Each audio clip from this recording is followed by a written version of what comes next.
Well, hello, everyone. I'm Tyler Chrestman. Welcome to the Chrestman Conversation.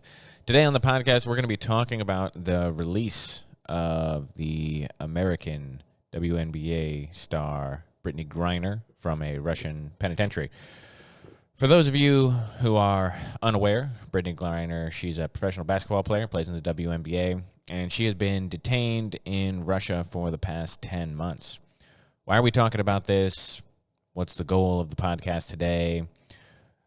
Why do we care about this exchange at all? We're going to answer all those questions and address the possible implications that this has for American foreign policy moving forward. But first, we're going to do a timeline of events that led us here.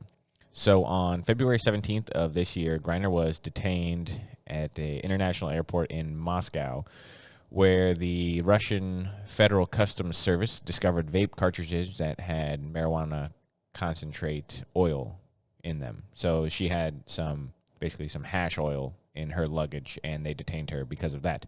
February 24th, so about a week later, Russia invaded Ukraine. So she is detained in the airport, and a week later, Russia invades the Ukraine, which led Russia to become the pariah in the West, led to a lot of harsh sanctions imposed by the European Union and America, and very suddenly escalating tensions between Russia and the United States, which made this situation much worse for Brittney Griner. So March 17th, a Moscow court extended Griner's pretrial detention until May 19th and denied her request for house arrest. Griner is 6'9", and initially complained that the jail cells were not adequate for her. They said the beds were too small, but Russia said you have to remain in the cell with your two Russian roommates until your trial date. May 13th, Griner makes a brief appearance in a Russian courtroom and learned that her pretrial detention was going to be extended until June 18th. June 14th, Griner's pretrial detention gets extended for a third time. She was then set to remain in custody until July 2nd. June 26th, Griner attends another preliminary hearing, and her detention is extended for a fourth time. The start of her criminal trial is set for July 1st. So already it went from March to May to June to July. So her pretrial detention got extended, and then extended again. July 7th, Griner pleads guilty to drug charges. Now, she pleads ignorance, basically, says that she does not know that she had no intention of breaking the law, but acknowledges that she did break the law. Hash is illegal in Russia.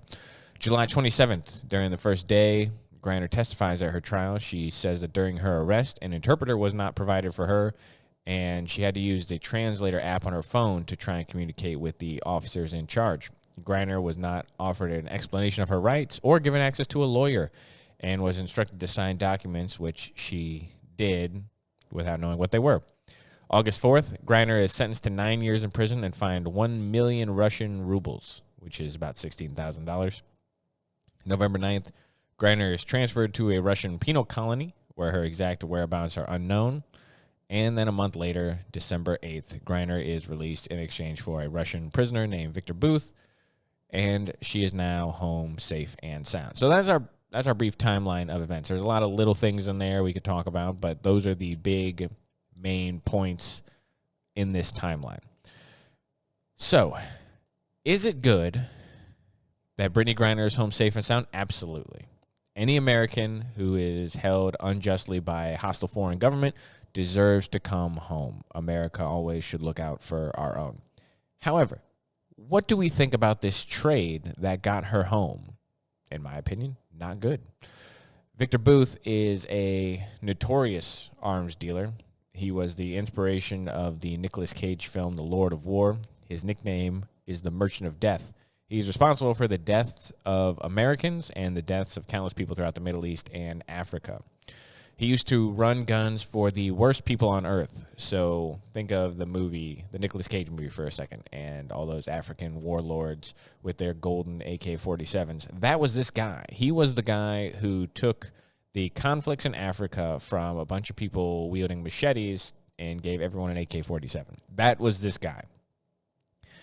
He was eventually arrested by the Americans and convicted of conspiring to kill Americans, acquiring and exporting anti-aircraft missiles, and providing support to a terrorist organization. He was sentenced to 25 years in prison by America.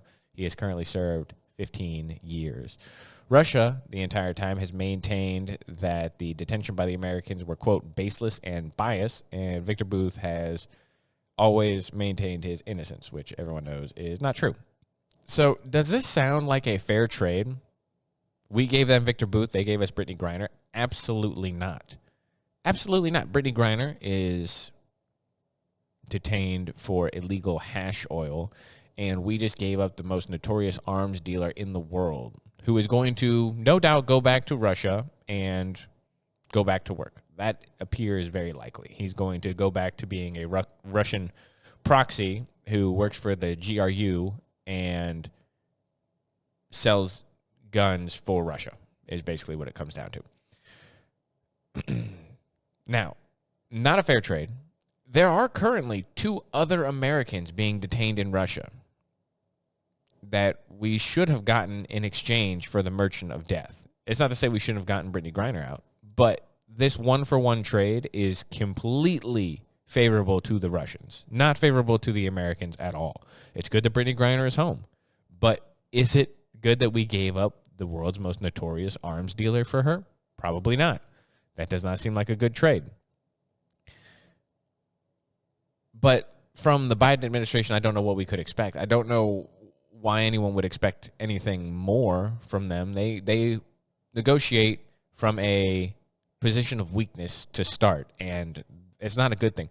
Griner got special treatment by the Biden administration. That is incredibly clear. Because she's a pseudo-celebrity who checks a lot of intersectional boxes. She's black, she's gay, and she is quasi-famous. I say pseudo-celebrity because nobody knows anything about the WNBA. No one knew who Brittney Griner was before she got detained in Russia. People are saying, oh, Brittney Griner has 400,000 Instagram followers. Okay, do you know how many of those she had before she was detained? Cut that number by 2/3. And let's see here. Can you tell me, without looking it up, can you tell me what team in the WNBA Brittney Griner plays for? Could you name a WNBA team at all? But most people, the answer is no. There is probably a very, very, very, very select group of people who might be able to answer that question. But for the most people, no. No one knows. No one knows. No one cares. No one cares about the WNBA.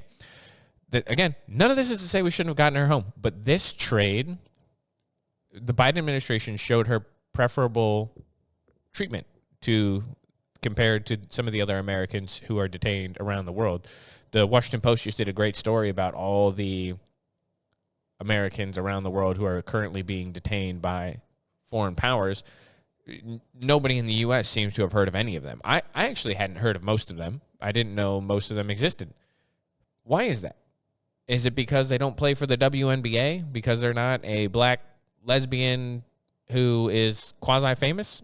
Is that why we don't care about anyone else? But this is a good one, apparently. Even though we gave up an incredibly high-value person for this person who admittedly broke the law. It's, again, not a good law, but she did break the law in a different country. It's not like Russia just trumped up charges and arrested her for no reason. That actually appears maybe what they have done to one of the other captives in Russia, this Paul Whelan guy. It seems like he actually is being held more as a political prisoner than he is for someone who actually broke the law. Brittney Griner broke the law. It's a stupid law, but it's the law of Russia. And how are we going to tell Russia what they can and cannot do with their laws? I don't think that that's actually our right. It's good she's back home, but the administration should have done more for the other people in Russia. This is just an easy political win. They get to say, hey, look, we've done a lot for this person who is a person of color and also a member of the LGBTQAI plus community. And people will say, oh, that's great. You really showed you care. And it's nice. It's good that we're getting Americans home. But why does Brittney Griner deserve the special treatment? Why are we not doing more? Why did we give up an incredibly high-value target for her? Because of pressure brought on by the public. But you're the administration. You're the executive branch. You have to do what's right in America's interest, not just in the interest of some of your constituents who want you to do this thing. Do whatever it takes to get Brittney Griner home. No. That's actually not okay. America shouldn't just do what foreign powers want us to do because it's politically expedient. That's not okay. It's not a good plan long term. It's good Brittney Griner's home. All these things can be true at once. There's a side note here that this is just a me thing too. I can say this a million times on this podcast. It's not going to matter. Someone's going to take it the wrong way. It is good Brittney Griner is home. It is good that we got her here. That is true. Absolutely. The side note that I want to make is that I do find it ironic that this is the same Brittney Griner who the only reason a lot of people knew her is because she's one of those athletes who refused to come out of the tunnel for the national anthem and said America was a place of deep structural racism and that they never do anything and it's a bad place. And she's one of those people. She's one of the people who criticize America incessantly as being the worst. And then she had to come and say, oh, well, I've experienced actual tyranny in a place like Russia where their penal camps are manual labor camps where you have to move rocks for 16 hours a day. And she experienced that for 5 minutes. And then all of a sudden it turns out, oh, well, please, America, help me. Okay, we should. Everyone has a First Amendment right to protest. Everyone has a First Amendment right to say whatever they want. But it is funny to watch people eat crow when they experience what it's like to be in an actual country that's terrible and then have to come back to America and be thankful. Like everyone should be. Thankful that you were born here where it is amazing and wonderful. Just a side note. The other problem here is that the fact that the crime that she committed in Russia is actually still a crime in the United States. The federal government still lists cannabis as a Schedule I drug. The DEA does. This is ridiculous. This is ridiculous. It's absurd. It doesn't make any sense to me that we're criticizing Russia for their overly harsh treatment. And it's true. Some of this was political in Russia. They arrested her. They sentenced her to 9 years. That is true. They were being especially harsh because she's American. But it's also illegal here in the United States on a federal level. Marijuana is still illegal. It's still a Class 1 scheduled drug. That is absurd. It's nonsensical. We're currently saying that Russia is backwards and hostile because of this, while we simultaneously do it. The Biden administration said they were going to decriminalize marijuana on the federal level. Where are they on that? Why haven't they done that? I hate drugs. I think people who smoke marijuana, I think it's silly. I think it's dumb. I don't think anyone should do it. Should it be illegal? No. Make your choices. Do what you want to do. I don't care. It doesn't bother me. Do what you want to do. I could personally think it's dumb. It doesn't matter. People do things that I think are dumb all the time, and they should be free to do those things. But the Biden administration and the federal government as a whole are being incredibly hypocritical while criticizing Russia and still having this be illegal here in the United States. It is good for Americans to come home. It's good Brittney Griner's home. It is good when America takes care of our own, as we should. We cannot negotiate from a position of weakness, though. This is, in my opinion, a very dangerous thing that we have just done with Russia. Because all we have done is show that if you grab up Americans, let's say that America is holding someone like Victor Bout, a high-profile, very high-value target. Well, if all you need to do is grab some random American off the street and somehow spark some outrage in America about it, well, you can get anyone you want. I feel like this leads to more Americans getting taken. I look at the Iranian hostage crisis. Jimmy Carter negotiated. We want the Americans. We want our people back. Those people spent, I think it was 400 and something days in detention in Iran. And what happened? Ronald Reagan is elected president, and they're released the same day. Because you know what Ronald Reagan would do? Ronald Reagan was going to send in troops to kill people and get the Americans back. That's what would have happened. That's a position of strength. And when you negotiate from a position of strength where people are afraid of you, where people know that you're capable of doing what's what, then this doesn't happen. People don't get taken. No one threatens America when we're in a position of strength. We're in a position of weakness right now. And people are going to use this to take advantage of us. It's why Russia invaded Ukraine. It's why the weakness shown on the international stage by America under the Biden administration, that disastrous pullout of Afghanistan, that emboldened Russia to take Ukraine.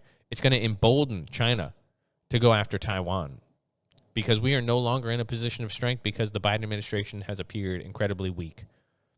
There's a reason why people didn't mess with the United States when Donald Trump was president. Qasem Soleimani is the reason why. Donald Trump bombed the second or third highest official of the Iranian government. Killed him. And you know what? No one did anything about it because they knew that to mess with America meant that you were messing with Donald Trump. And Donald Trump, for whatever you want to say about him, people didn't mess with him. We used to be in a position of power. We need to get back there. Positions of weakness don't lead to peace. You find peace through strength. And the Biden administration should learn that lesson. Anyway, we're going to leave it there for the day. Those are my thoughts on the Brittney Griner thing. Questions, comments, concerns, possible topics we should cover. Leave them down. Leave comments, reviews, like, subscribe, do all that good stuff. Anyway, I will talk to you on the next episode. And until then, have a great time.